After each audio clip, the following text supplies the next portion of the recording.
Baiklah teman-teman, sebelum kita mulai pelajaran pada siang hari ini, marilah kita berdoa. Doa mulai.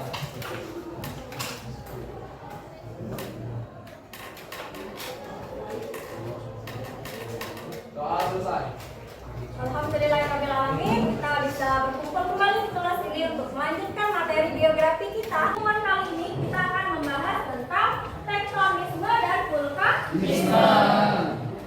Anak-anak, apakah sudah tahu apa itu arti tektonisme dan vulkanisme? Belum ada yang tahu? Belum. Gunung api itu merupakan salah satu contoh dari vulkanisme. Sedangkan tektonismenya adalah contohnya itu pergerakan lempeng. Pergerakan lempeng bumi. Dalam kita kali ini kita akan mengidentifikasi fenomena tektonisme dan vulkanisme dalam kehidupan sehari-hari dan menyajikan informasi tentang contoh proses vulkanisme dan tektonisme. Kita akan menonton sebuah video agar kalian bisa paham apa itu tektonisme dan apa itu vulkanisme. Silakan diperhatikan video yang ditayang.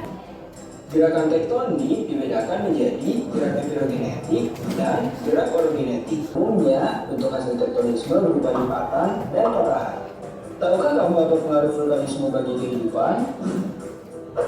Vulkanisme merupakan peristiwa yang berhubungan dengan naiknya magma dari dalam perut bumi menuju permukaan bumi. Gunung api adalah tempat di permukaan bumi yang mengeluarkan magma. Gunung api yang sedang meletus sangat berbahaya karena dapat merusak kehidupan di permukaan bumi seperti banjir lahar, gelombang pasang, dan awan emulsi. Namun, gunung api yang meletus juga mempunyai dampak positif seperti menyuburkan tanah, barang-barang menjadikan dari permukaan bumi, dan dapat dijadikan objek wisata karena udaranya sejuk. Nah, itu dia sedikit pengetahuan tentang dinamika litosfer. Semoga bermanfaat ya. Ini adalah contoh dari pergerakan lempeng tektonik. Ya, jadi pulau-pulau dan benua-benua itu awalnya itu apakah sama bentuknya pada saat ini dengan berjuta-juta tahun yang lalu? Berbeda. Kenapa bisa berbeda? Karena terjadi pergerakan lempeng. Tugas anak-anak pada hari ini adalah kita mau mencari contoh dari masing-masing aktivitas tektonisme dan vulkanisme. Ya. Nanti akan dibagi kelompok 1 mencari contoh dari aktivitas tektonisme. Di mana kelompok 1? Sebelah sana ya. Kelompok 2 di mana? Kelompok 2 mengidentifikasi dan mencari contoh dari proses vulkanisme. Kelompok 3? Kelompok 3 tugasnya sama seperti kelompok 1, yaitu mencari tentang proses tektonisme. Contoh tektonisme. Dan yang terakhir kelompok 4? Oke, kelompok 4 ya. Cari contoh dari proses vulkanisme. Isi kelompok dan cari contoh masing-masing aktivitas tektonisme maupun vulkanisme.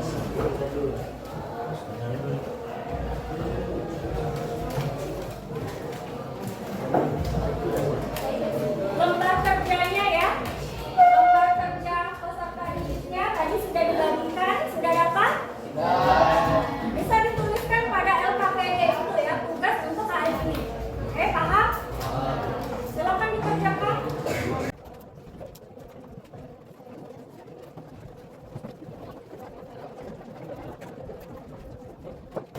Bagaimana kelompok 1, apakah ada kendala? Lagi dikerjakan ya? Silakan dilanjutkan.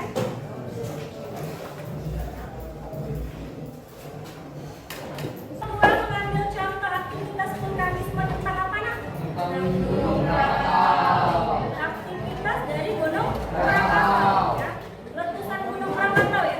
Dan nanti akan dibahas. Oke, dilanjutkan.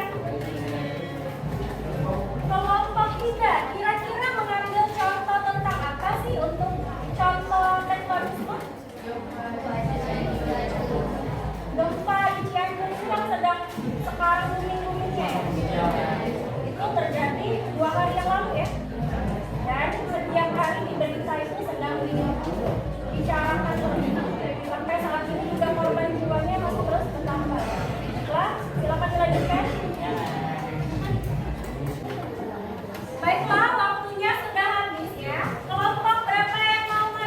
Ya, silakan kelompok 2 untuk mewakili kelompok vulkanisme mempresentasikan hasil diskusinya. Assalamualaikum warahmatullahi wabarakatuh. Waalaikumsalam warahmatullahi wabarakatuh. Membahas materi mengenai vulkanisme, yaitu aktivitas gunung meletus, Gunung Krakatau. Aktivitas gunung meletus yaitu Gunung Krakatau. Gunung Krakatau meletus disebabkan karena terjadinya aktivitas vulkanik dari dalam Gunung Krakatau. Kejadian letusan Gunung Krakatau menyebabkan tsunami yang menewaskan 36.417 jiwa dan diperkirakan sebanyak 2.000 orang di Sumatera Selatan tewas oleh abu panas. Kemudian, pada 22 Desember 2018, Gunung Krakatau meletus kembali dan diduga menjadi salah satu penyebab tsunami di Selat Sunda. Berdasarkan keterangan BNPB, lebih dari 400 orang meninggal dalam bencana letusan tersebut. Itu adalah penjelasan mengenai meletusnya Gunung Krakatau. Apa ada pertanyaan dan tanggapan? Assalamualaikum warahmatullahi wabarakatuh. Waalaikumsalam warahmatullahi wabarakatuh. Nama saya Rizky Ramadan dari kelompok 1 ingin bertanya, kapan terjadi letusan Gunung Krakatau? Terima kasih. Wassalamualaikum warahmatullahi wabarakatuh. Waalaikumsalam warahmatullahi wabarakatuh. Mungkin pertanyaannya bisa ditampung dulu, baru nanti kemudian dijawab oleh kelompok penyaji ya. Siapa yang ingin bertanya lagi? Assalamualaikum warahmatullahi wabarakatuh. Waalaikumsalam warahmatullahi wabarakatuh. Saya Aira dari kelompok 3 ingin bertanya, apa dampak dari letusan Gunung Krakatau pada laut? Terima kasih. Baik, pertanyaan dari Muhammad Rizky akan dijawab oleh Anda. Baiklah, Gunung Krakatau pertama kali meletus terjadi pada 1883. Itu merupakan letusan yang pertama dan terbesar. Yang kedua,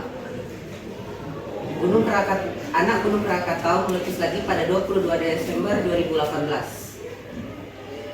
Apakah sudah jelas? Terima kasih.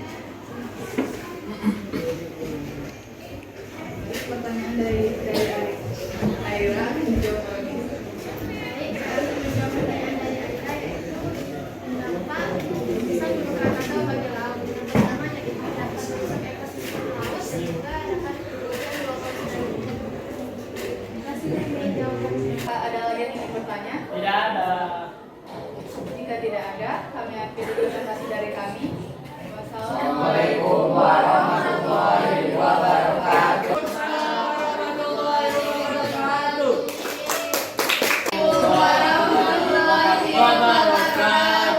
Waalaikumsalam warahmatullahi wabarakatuh. Hari ini kami akan menyampaikan hasil diskusi kami. Sebelumnya saya ingin bertanya, teman-teman, kalian sudah mendengar berita tentang gempa bumi yang ada di Indonesia? Yang sudah, gempa itu berada di mana? Oke, untuk memperjelas lebih lanjut akan menjelaskan alasannya. Alasannya ada di sini. Tektonisme. Sebelum itu kita akan membahas apa itu tektonisme. Tektonisme adalah proses akibat pergerakan, pengangkatan, lipatan, dan patahan pada struktur tanah di suatu daerah. Contohnya seperti gempa yang kalian sebutkan tadi, yaitu gempa yang terjadi di Cianjur. Penyebab dari gempa tersebut karena pergeseran sesar Cimandiri dengan magnitudo sebesar 5,6. Sampai detik ini kemungkinan sudah memakan korban sebanyak 268 orang meninggal, tetapi hanya 122 orang yang teridentifikasi jenazahnya. 151 orang lainnya hilang. Kebanyakan korban dari terjadinya gempa tersebut adalah anak-anak sekolah yang tertimpa bangunan. Sampai saat ini akan terus-menerus dilakukan pencarian selama 1 minggu. Baiklah, ada yang ingin bertanya? Assalamualaikum warahmatullahi wabarakatuh. Waalaikumsalam warahmatullahi wabarakatuh. Kenalkan, nama saya Rabi Wadisa Putra dari kelompok 2. Mengapa gempa susulan dapat terjadi. Terima kasih Raffi. Apakah ada yang bertanya lagi? Kepada Malik dipersilakan. Assalamualaikum warahmatullahi wabarakatuh. Waalaikumsalam warahmatullahi wabarakatuh. Nama saya Muhammad Malik Pratama dari kelompok 1. Saya ingin bertanya, bagaimana cara menanggulangi gempa susulan? Terima kasih Malik. Pertanyaan Raffi akan dijawab oleh Jadi, kok sudah terjadi. Gempa itu dibagi dua. Pertama primer, itu adalah gempa pertama yang terjadi.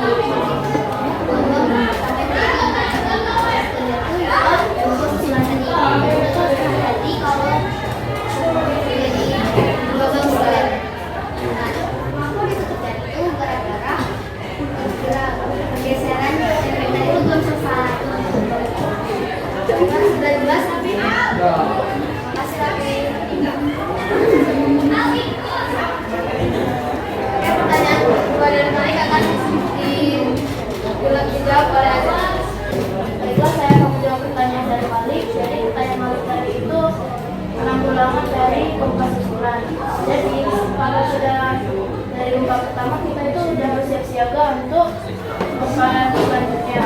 Bisa dengan menyiapkan barang-barang penting, yaitu dikumpulkan dalam satu tas yang bisa kita sebut sebagai tas emergency. Emergency itu ya barang-barang penting yang kita perlukan. Setelah kami akhiri, wabillahi taufiq wal hidayah. Wassalamualaikum warahmatullahi wabarakatuh. Waalaikumsalam warahmatullahi Wabarakatuh. Kita berikan aplaus buat kelompok 3.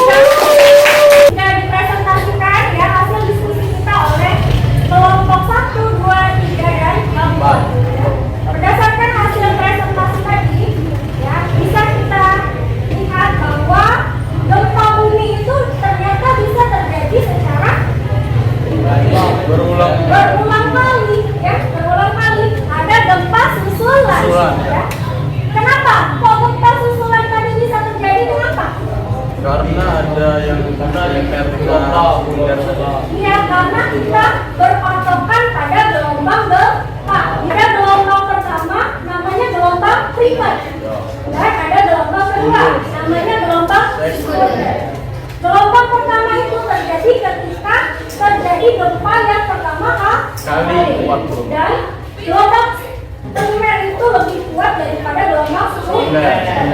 Oleh karena itulah, setelah gelombang primer terjadi atau gempa pertama terjadi, maka akan disusul oleh gempa yang berikutnya. Jadi kita sebagai manusia ya, sebagai masyarakat itu harus berwaspada. Apa kesimpulan dari pembelajaran kita hari ini? Silakan kepada lainnya dari kelompok 3. Perkenalkan, nama saya Sania Aprilia dari kelompok 3. Di sini saya akan menyimpulkan materi pada hari ini. Nah, hari ini kita sudah bisa belajar tentang tektonisme dan vulkanisme. Tektonisme yaitu tentang pergeseran atau pergerakan lempeng bumi, contohnya seperti gempa. Sedangkan vulkanisme yaitu tentang aktivitas Gunung Merapi, contohnya letusan Gunung Krakatau pada tahun 1883. Terima kasih. Baiklah, Sania, bagus sekali kesimpulannya ya. Ya. Yang lain bagaimana? Sudah paham dengan materi kita hari ini? Kita refleksi ya. Apa pembelajaran kita hari ini? Apakah ada kendala ketika kalian tadi berkelompok untuk menentukan contoh dan diskusi kelompoknya? Apakah ada kendala? Bisa diikuti dengan lancar ya? Bisa. Alhamdulillah kalau seperti itu. Dan mudah-mudahan ilmu yang kalian terima hari ini bisa menjadi ilmu yang bermanfaat. Untuk evaluasinya nanti akan ada soal, maka nanti dikerjakan 1 sampai nomor 10. Bisa anak-anak? Bisa.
mengakhiri pelajaran pada siang hari ini, marilah kita berdoa. Doa mulai.